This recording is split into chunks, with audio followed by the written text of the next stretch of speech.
I was going to do a review on the Smart Shox a while ago, but I decided to keep my mouth shut and let people with more experience or knowledge or whatever, put their 2 cents out into the world and just let it be.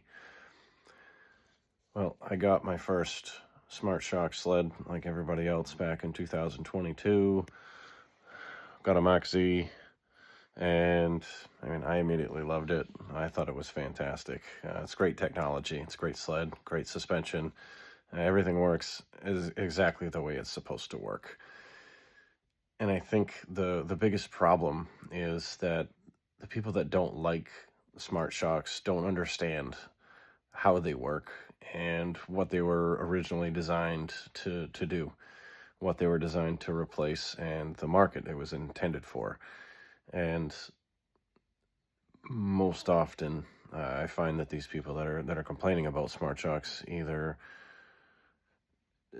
just mostly just don't know how they work, and I also tried to work on them themselves, didn't pay close enough attention to the details, and then ended up with code problems and full stiff as a board suspension, and thought they were the worst thing ever. And I've got, I've got another sled, definitely not Smart Shox, fully adjustable, and it is 100% an entirely different animal. And it's unreasonable to try and even compare the two sleds, let alone different chassis, different suspension, whatever. But just take the Mach Z and take a Renegade with non-Smart Shox, just the XRS with adjustables, and the differences are night and day. They will never be the same sled, and they were never intended to be the same sled. One wasn't just meant to be more expensive than the other. It was meant to do an entirely different thing. Now, when you have the adjustable shocks, you set them, and then you're going to get that one setting until you change them again, and you're going to get absolutely nothing else. So if there's anything, you can say that the adjustable shocks are predictable. So are the Smart Shox, once you understand them and what the modes are for. Now, probably the best mode, the most underrated mode, is comfort mode. And everybody complains that it's way too soft. Well, yeah, it's called comfort mode. It's great at the end of a long day. It's great for those long rips up the lake when you just need to cut time and get somewhere. The trails are just beating you up and you've had enough. You just don't want to put the effort in. You just flip that thing into comfort mode and sail over it. It won't bottom out. It feels like it bottoms out. Everybody says it's too soft, it bottoms out. Well, you're really just wailing on it in comfort mode, which you shouldn't do. But if you're just riding it, comfort mode will not bottom out. You'll get to the bottom of the shock stroke, and the valving will just close right off, and you'll feel it close. You can actually feel it close off so fast. It feels like you're bottoming out, but you sort of hit like a rubber bumper. Let's say that's what it mostly feels like. The suspension won't bottom out on you. It's amazing. So that's one big misconception there. Another big thing is sport mode. Sport mode's too soft. It's too plush. Well, you're not using sport mode for what sport mode was intended for. It's for high performance, groomed trail riding.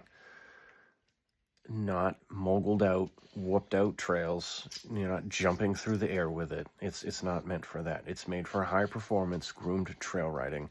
It gives the suspension the most amount of computer control over the individual shocks themselves. It takes into account all of the sensors. Shock position sensor, where it is in its length of travel, whether it's 12 inches, 13 inches, whatever it is. It knows exactly where that shock is in its position of travel at all times. And your steering position sensor, it knows how far you've turned the handlebars. So it knows if you're turning left, if you're turning right, if you're turning hard left, hard right. It's going to use that input to firm up the outside shock so that you get less body roll and less inside ski lift. Now, everybody still says that it rolls. Well, it's going to roll. It's not going to go full stiff, because when it goes full stiff, like you get on your adjustable shocks, The inside ski lifts about a foot into the air because the outside one is too stiff and there's no give. It's going to give. You're always going to get a little bit of body roll, but what it does is it absolutely maximizes ski contact with the ground so that you maintain control around your corners. It just works. It knows when that left, let's say you're taking a left-hand corner, so your left ski is your inside ski. It knows when that ski leaves the ground because it knows when that shock is fully extended all the way out. So it knows what to do with the right-hand shock at the same time. It knows whether or not to stiffen it up, soften it up, whatever it needs to do. But without getting deeper down that rabbit hole, the suspension just plain works if you let it work and you understand what it's for. Now, if you're hitting harder stuff and you're getting some air and you're wheeling or doing all kinds of whatever stuff, throw it in Sport Plus. That's where full stiff is designed for. Go beat on it and thrash on it where you need it full stiff. But if you just understand sport mode, comfort mode, and Sport Plus and what they're for, it will all make sense, and you will absolutely love the sled that much more. Instead of fighting it, instead of saying, "Oh, I wish it did this," or "I wish it did that," just let it work. You do not wish that it was a fixed position shock, trust me. The only time you want that is if you're doing things that something like this sled is designed to do. If you want to get air, if you want to land jumps, big hits, if you're constantly in rough trails and you're just beating the crap out of it, that's what a set it and forget it shock is for, because you have all the different adjustments and you just set it and wail on it. But when the trails get smooth, and I have this thing set so that I can land hits, it's stiff as shit. And it's still fun to ride, but it's nowhere near as fun as this thing on a nice, smooth, groomed trail. But when the trail conditions change, this thing changes. This thing does not change. Now, this particular set of shocks is different. It's miserable to try and adjust. You need funky tools and a bunch of trailside stuff, and it's just ridiculous. But take your standard XRS sled now, which gives you 3 settings, which is awesome for a premium sled. You get 3 settings, which is what?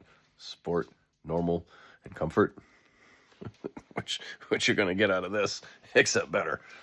So, yeah, I think the biggest key is understanding what the shocks are, how they work, and just let them do their job. Thanks, Zeus. Zeus wants to say hi. Oh, not really. He just wants my attention. But anyway, give Smart Shox a chance. I've got just a hair under 7,000 miles on that sled, and I've had 2 of these. I had 4,000 on the last one. I got 2,300 on this one, so I'm pretty even in mileage across the 2 over the last 5 years. And I will say that this sled has its place. This sled has its place. I mean, I just took this one out today and rocked 240 miles on it, and it was just an absolute blast. I loved it, and the trails were in such a condition that I didn't need this thing, and I wouldn't want it. It would have been too stiff of a ride.